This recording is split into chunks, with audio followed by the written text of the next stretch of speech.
Shalom à tous, Baruch Hashem, on a le souhait de reprendre le jardin de la pureté. Et on s'est arrêté hier. Rappelez-vous qu'on a vu qu'il y a un chemin qui nous permet de détruire tout le mauvais penchant. Rabbi Nachman nous a donné une Torah, la Torah 52, qu'on a commencé à voir ensemble, où là-bas, c'est le fondement de tout le livre qu'on est en train de voir ici, et tous les livres en général que tu vas étudier de Torah, si tu veux pouvoir les accomplir, eh ben, il faut approfondir cet enseignement de Rabbi Nachman, cette Torah numéro 52 du Likutei Moharan. Et il nous dit comme ça, voilà un petit résumé de ce qui est marqué là-bas.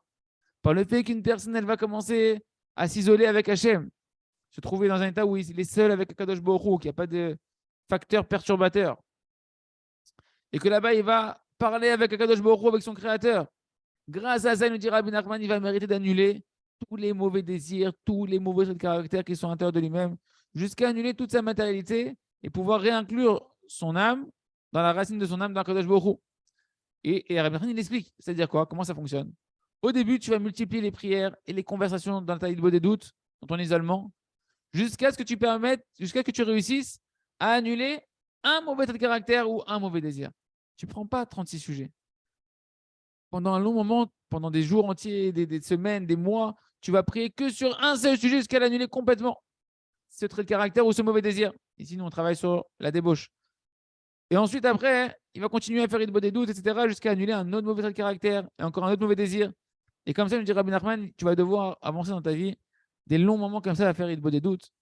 Là-bas, dans la Torah, il parle précisément dans la nuit, dans un endroit où il n'y a personne. On saute un peu de ces détails-là. Jusqu'à ce que tu vas tout annuler, tout le mal qui était à l'intérieur de toi, tu vas tout annuler. Jusqu'à ce qu'il ne va rien rester de toi de négatif, si ce n'est en réalité qu'il va rester un petit peu encore d'orgueil. Et ça aussi, tu vas devoir complètement l'annuler, dit Rabbi Nachman. Jusqu'à ce qu'il va, même l'orgueil, tu vas complètement l'annuler. Parce que qu'est-ce qui se passe quand une personne, elle enlève elle travaille sur les traits de caractère et qu'elle va annuler ses mauvais désirs, etc. Qu'est-ce qui va rester encore à l'intérieur de lui-même? Il va rester encore la gava. Il va rester encore un peu d'orgueil.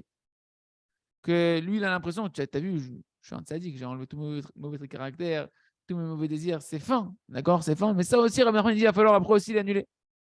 Et donc, il dit, Rabbi Nachman, il va falloir beaucoup prier, beaucoup travailler dans les des doutes, jusqu'à ce qu'il reste vraiment rien de tout ton ego négatif. Jusqu'à ce que tu es dans la dimension de Ma, ce qu'il a dit Moshe Rabbeinu, Vanachnu Ma, qu'est-ce qu'on est? Qu'est-ce qu'on est? Akol Zachem. Tout ça vient d'Hachem. Toute ma réussite, c'est Akadosh Baruch Hu, Akol Zachem. Jusqu'à ce qu'il va complètement s'annuler véritablement dans Akadosh Baruch Hu. Fin de citation du Likutei Moharan. Celui qui va approfondir bien cette Torah-là, bien évidemment, tu verras qu'on a sauté des passages, on n'a pas dit toute la Torah. Et Rabbeinu, il dit des détails dans cette Torah-là qui sont difficiles à accomplir pour la majorité des gens.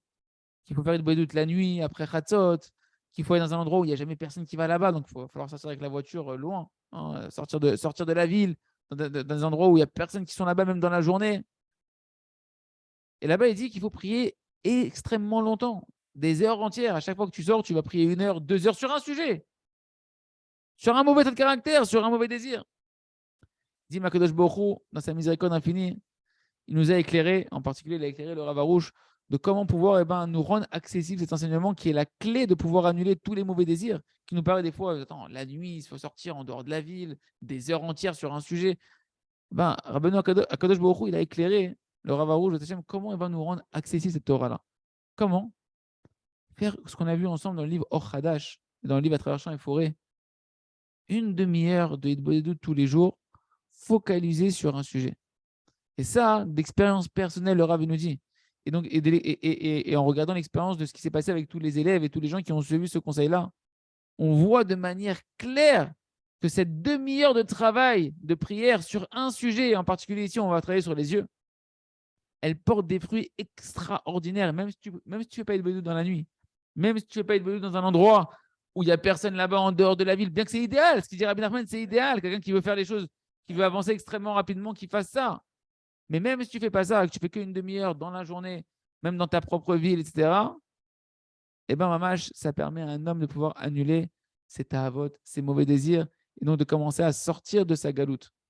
Et donc le Rav, il nous dit, on verra demain, Matachem, comment, Rabbeinu, dans les écrits de Rabbeinu, on peut voir également que ce que le Rav, il a dit qu'on peut alléger la Torah 52 en une demi-heure, eh bien, véritablement, c'est quelque chose que dans les paroles de Rabbeinu Akadosh, on peut le trouver. Vous savez quoi, on va le faire même maintenant. Il dit là-bas dans la Torah 97, Rabbi Nachman, de l'écouter Moharan, il nous dit comme ça. C'est Rabbi Nathan qui parle, il dit, et Rabbeinu, il a parlé beaucoup de l'Eid Bodedut, et il s'est allongé sur cette conversation qu'on doit parler avec Kadosh Baruch Hu. Il nous a donné toutes sortes de chizukim, et il nous a renforcé combien on doit parler avec Kadosh Baruch Hu, d'être fort dans l'Eid Bodedut, dans la conversation avec son créateur. Et il a dit que, Mamash, sa volonté, c'est que nous, ses élèves, on puisse faire Eid Bodedut toute la journée. Toute la journée, on demande à Hachem de donner nos mauvais traits de caractère, nos mauvais désirs, de se rapprocher de lui, d'étudier plus la Torah. Il a dit, mais comme tout le monde n'est pas capable de faire ça, alors il a dit, je peux pas vous ordonner plus que de faire 1 heure par jour. Qu'au moins vous ayez 1 heure par jour de Eid Bodedut. Parce que même ça, c'est très très bien, il a dit Rabbi Nachman. Mais celui qui a un cœur vaillant et qui veut prendre sur soi le joug du service divin véritablement, sa volonté à Rabbeinu, c'est qu'il est toute la journée de Bodedut. Et Rabbi Nachman, il a cité la Gemara dans Brachot, page 21. Alvaï, que l'homme puisse prier toute la journée, c'est marqué dans la Gemara Brachot. Donc, comme le Rav Rouch, il prend cette Torah-là et il dit, regardez, de la même manière que Behemet, Rabbeinu, il a dit que idéalement, la Eid Bodedut, c'est toute la journée qu'il faudrait la faire. Et qu'il a vu que ce n'est pas possible d'ordonner ça à ses élèves, parce que tout le monde ne peut pas tenir une chose pareille. Alors, au moins, Rabbi Nachman, il a dit, je vais vous ordonner de faire 1 heure de Eid Bodedut. Tu vois que Rabbeinu lui-même, par rapport à un idéal, il a réduit à quelque chose de plus accessible. Et bien, le Rav dit de la même manière, bien que la Torah 52, qui est la Torah qui permet d'annuler tous les mauvais désirs, il faudrait normalement faire Eid Bodedut focalisé, prier sur un sujet la nuit, dans un chemin où il n'y a personne, pendant des heures, etc., que sur un sujet. Et bien de la même manière, vu qu'on voit qu'aujourd'hui, ce n'est pas possible d'ordonner aux gens de faire ça, de dire c'est ça qu'il faut faire tous les jours, etc. Alors au moins, comme il a dit Rabbi Nachman, au moins 1 heure, et ben, dans cette heure-là, vu qu'il a dit qu'on doit faire au moins 1 heure par jour, et ben, au moins dans cette heure-là, à côté une demi-heure, où tu vas prendre cette Torah 52 qui est le travail focalisé sur un mauvais désir, ici les yeux, l'Internet, les compagnies, etc. Et tu vas prier tous les jours pour que ce mauvais désir, Hachem, il t'aide à le surmonter, ce Yetzirah-là. Et Mamash, le Rav, il dit, Mamash, Kaniré, que dans le ciel, ils ont accepté ce conseil qui est de la demi-heure, parce qu'on voit des résultats extraordinaires pour ceux qui font qu'une demi-heure par jour sur un sujet, sur un mauvais caractère, un mauvais désir. On voit des résultats extraordinaires. Il raisonne que chacun il comprenne que c'est ça, le conseil de tout ce qu'on va étudier dans le livre, et tous les cours qu'on va faire et tous les cours qu'on fait en général. Tu veux changer, c'est le conseil. Prends le sujet sur lequel tu veux évoluer et une demi-heure par jour, parle-en à Hachem, demande l'aide à Hachem. Et comme ça, Hachem, tu verras des résultats extraordinaires. Chez Neskel et Kolze, Chazak, Venetrazek.